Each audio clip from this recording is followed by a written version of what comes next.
برطانیہ میں گاڑی کو روڈ پر قانونی طریقے سے چلانے کے لیے منسٹری آف ٹرانسپورٹ سے ایک سرٹیفکیٹ درکار ہوتا ہے جس کی مدت 12 ماہ ہوتی ہے۔ اس سرٹیفکیٹ کو کس طرح حاصل کیا جا سکتا ہے اور مسافروں کے لیے یہ کتنا ضروری ہے، جانیے اور اس کے لیے دیکھیے آج کا فورم۔ السلام علیکم، دنیا فورم کے ساتھ میں ہوں سیبر سلان۔ ہم ہر ہفتے کوشش کرتے ہیں کہ آپ کے لیے کوئی ایسے معلوماتی پروگرام لے کر آئیں جن کا آپ کی ڈیلی لائف سے کسی نہ کسی طریقے سے جو ہے وہ لنک ہو، کیونکہ برطانیہ میں قوانین کی بھرمار ہے اور ہر فیلڈ سے ریلیٹڈ جو ہے قوانین جو ہے وہ موجود ہیں۔ اسی طرح آپ کے پاس اگر یہاں پہ رہتے ہیں تو ہر کسی کے پاس گاڑی جو ہے وہ ایک نیسیسٹی سمجھی جاتی ہے، ایک یا ایک سے زیادہ گاڑیاں بھی جو ہے لوگوں کے پاس موجود ہیں۔ اگر ان کے حوالے سے قوانین پر بات کی جائے تو وہ بھی بڑے سخت ہیں۔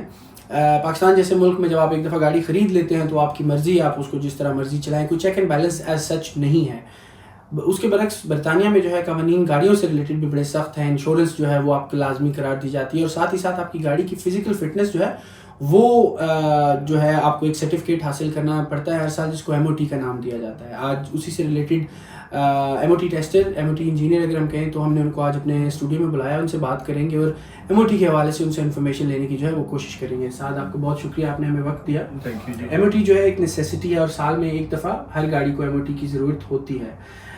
آپ ہمارے ویورز کو یہ بتائیں کہ ایم او ٹی کروانے کا مین مقصد کیا ہوتا ہے اور یہ کیوں ضروری ہے؟ ایم او ٹی بیسکلی جو ایک ایم او ٹی چیکس ہے، اس میں گاڑی کی فل فیزیبلٹی رپورٹ چیک کی جاتی ہے کہ is it safe to drive on the road, کہ مطلب گاڑی میں کوئی، کیونکہ موسٹلی جو ڈرائیورز ہوتے ہیں جنہیں مطلب زیادہ مکینکس اور سسپینشن وغیرہ کی نو ہاؤ نہیں ہوتی، تو وہ چلا رہے تو ہوتے ہیں گاڑی پر، وہ نہیں، انہیں یہ نہیں پتا ہو کہ از دا کار سیف ٹو ڈرائیو اور نو۔ سو سیفٹی ریلیٹڈ جو ہے ایم او ٹی ہے، تو ایم او ٹی میں کیا کیا جو ہے وہ ٹیسٹ کیا جاتا ہے؟ M O Ts include of dozen of checks, اس میں سیٹ بیلٹس بھی آتی ہیں، اس میں لائٹس بھی آتی ہیں، وائپرس بھی آتی ہیں، ونڈ اسکرینس، سسپینشن، بریکس، ٹائرس، مطلب بہت زیادہ چیکس اس میں ہوتے ہیں۔ سو ایک ایک کا نام لینا تو از امپاسبل، اور اوبیسلی بتانا سب کو it sound like I am talking gibberish, تو وہ نام بہت کمپلیکیٹڈ سے ہو جائیں گے، پر موسٹلی بریکس ہوتی ہیں، ٹائرز ہوتے ہیں، سسپینشن چیکس ہوتے ہیں، seat belt, lights, they are major parts of the car. اچھا، آپ کیونکہ ایم او ٹیز کرتے بھی ہیں تو ہمیں یہ بتائیں کہ میجر سب سے زیادہ کیا فالٹس ہیں جو آپ تقریباً سمجھتے ہیں کہ زیادہ تر گاڑیوں میں جو نقص جو ہے وہ نکلتا ہے؟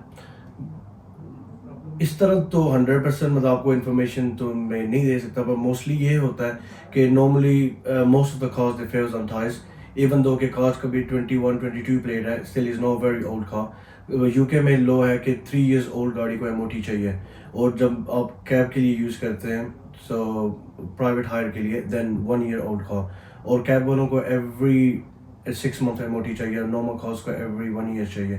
تو جب 1 year والوں کو موسٹلی یہی ہوتا ہے کہ ان کے ٹائرس کا مسئلہ ہوتا ہے، بریکس کا ہوتا ہے، سسپینشنس کا، لائٹس اینڈ دیز چیکس۔ تو لائٹس تو سب جو ہے وہ چیک کر سکتے ہیں کہ ساری لائٹیں جو ہے کام کرنی چاہیے، انڈیکیٹرز کام کرنی چاہیے۔ ٹائر جو ہے اس سے ریلیٹڈ سب لوگوں کو نالج نہیں ہے کہ منیمم ان کی جو ڈیپتھ ہے گروو کی وہ کتنی ہونی چاہیے؟ 1.6، سو ود ان 3 quarters 1.6 ہونی چاہیے۔ سو 1.6 سے کم ہوگی تو وہ انلیگل ہوگا۔ 1.6 اگر آپ 1.6 ملی میٹر، 1.6 ملی میٹر، اور انڈیکیٹرز ٹائرس کے اوپر آلریڈی ہوتے ہیں۔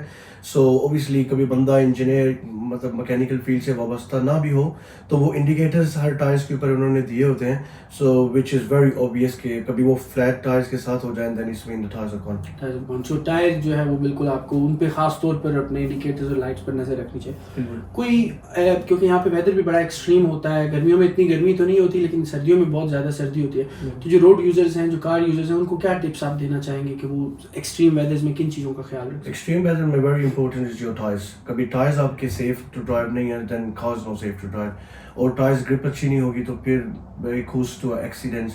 بریکس اگین وہ بھی میجر پارٹ آف کارز ہوتے ہیں کہ بریک صحیح نہیں ہوں گی، then again is gonna cause accident, is gonna cause a major defect in a car. اور suspensions is again a very important, so steering سارا سسپینشن پہ بیس ہوتا ہے، so you can't steer the car, suspensions are no good. So basic fundamentals تو بہت ہی زیادہ ہیں، کیونکہ کار میں ایک چیز بھی خراب ہوگی then is no safe to drive, that's why it goes through M O T checks every year. تو مطلب ایک نارمل آرڈنری بندے کے لیے یہ ہے کہ وہ خود جو چیکس کر سکتا ہے، can check his own lights, can check the tyres, اور ظاہری بات ہے جب گاڑی چلا رہا ہے so if he safe, if he feels unsafe, آپ کو گاڑی میں تھوڑی سی گڑبڑ نظر آ رہی ہے، then can always go for a checks, suspension checks ہو سکتے ہیں, انڈر بونس چیکس ہو سکتے ہیں, انڈر کار چیکس ہو سکتے ہیں. So basically health and safety checks اور pre M O T you can call them. So آپ یہاں پہ موجود ہیں ایم او ٹی کے حوالے سے, آپ نے بڑی تفصیلی ہمیں انفارمیشن دی.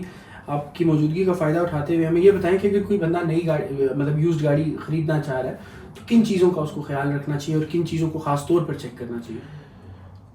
یوز گاڑی خریدنے کے لیے آج کل جو آپ شو روم پہ جاتے ہیں, شو روم پہ تو car goes through normal checks before they sell the car to you. So اگر پرائیویٹلی کوئی خرید سو پرائیویٹلی جب آپ دیکھ رہے ہیں تو آپ نے تو ایک ایم او ٹی چیک کرنی ہے کہ ایم او ٹی ہسٹریز کی is a clean, is any advisories on ہے, اور ایم او ٹی کب ہوئی ہے. So if M O T is due, آپ خود دیکھ سکتے ہو کہ بیسک جو ویری اوبیس فیچرز ہیں, آپ ٹائرس کو چیک کر سکتے ہو, بریکس دیکھ سکتے ہو, یا گاڑی جب آپ ٹیسٹ ڈرائیو کر رہے ہو آپ دیکھ رہے ہو کہ کوئی آواز وغیرہ تو نہیں آ رہی, از دا کار سیف. سو جس میں ٹائرس چیکس ہو گئے, بریکس ہوگی, مطلب اندر سیٹ بیلٹ اندر سے کنڈیشن ہوگی. So these are the checks you can look for. But again car میں اگین اتنی چیزیں ہوتی ہیں کہ وداؤٹ ریم مشکل ہوگا گاڑی چیک کرنے کے لیے ایک آرڈنری پرسن کے لیے. بٹ ڈاکومنٹیشن تو یہاں پہ اسٹریٹ فارورڈ ہوتی ہے, اس میں تو کوئی مسئلہ بھی نہیں ہے. ایم او ٹی کے حوالے سے یہ چیزیں دیکھنی پڑتی ہیں کہ گاڑی مطلب کہ کوئی ایڈوائزریز لاسٹ ایئر تھی یا کوئی میجر مائنر ڈیفیکٹس تھے, ایز اے بین اور ریکٹیفائڈ اور ناٹ. دیکھیں یہ تو باتیں ہوگی ایم او ٹی پاس کے اوپر. اگر آپ کی گاڑی کسی وجہ سے ایم او ٹی فیل ہو جاتی ہے تو آپ کے پاس کتنا وقت ہوتا ہے اس کو ٹھیک کروانے کا, اور آپ کتنی دیر اس گاڑی کو چلا سکتے ہیں؟ ایم او ٹی کبھی آپ کی فیل ہو جائے تو آپ کے پاس 14 days ہوتے ہیں. 14 days کے اندر آپ نے گاڑی دوبارہ ریپیئر کروانی ہے تو آپ پھر وداؤٹ مطلب پھر دوبارہ ایم او ٹی اس کی نہیں کرنی ہوگی, دوبارہ آپ نے ری ٹیسٹ ہی کرنا ہے تو آپ دوبارہ گاڑی روڈ پہ ڈال سکتے ہو. پر اگین کبھی ایم او ٹی آپ کی فیل ہوتی ہے مائنر ڈیفیکٹس پہ, مائنر ڈیفیکٹس پہ فیل نہیں ہوتی, مائنر ڈیفیکٹس پہ یہ کہ آپ چلا سکتے ہو, مارک ہوتی ہے, مارک ہوتی ہے. آپ یہ ہے کہ with in 30 days to 90 days آپ گاڑی اپنی فکس کروا لو تاکہ وہ ایڈوائزری سے نیکسٹ ایئر وہ بھی ہٹ جائے.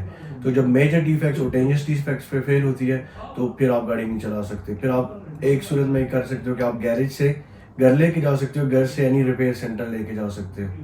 تو ان کو آپ کو ایڈوانس میں بتانا پڑتا ہے, ان کی طرف سے کوئی اجازت نامہ لینا پڑتا ہے یا بس آپ ویسے ہی جا سکتے ہیں؟ نہیں, وہ جو ایم او ٹی ٹکٹ ہوتا ہے وہ 14 days کے لیے ویلڈ ہوتا ہے. 14 days کے لیے ویلڈ ان دا سینس کہ آپ یہاں سے گیریج جا کے گاڑی ریپیئر کروا کے واپس لے آؤ, دوبارہ ری ٹیسٹ کروا لو تو گاڑی از فٹ فار روڈ. بہت شکریہ جی. جیسا کہ آپ نے جانا ایم او ٹی سے ریلیٹڈ جتنے آپ کے پاسبل سوالات ہو سکتے تھے ہم ان کو کور کرنے کی کوشش کی. اگر پاس ہو جاتی ہے تو کیا چیزیں ہیں, کیا چیزیں چیک ہوتی ہیں, اور اگر فیل ہو جاتی ہے تو کتنا ٹائم ہوتا ہے آپ کو اس کو چیک کروانے کے لیے. اسی طرح کے مزید ٹاپکس کے بارے میں انفارمیشن لینے کے لیے دیکھتے رہیے دنیا فورم.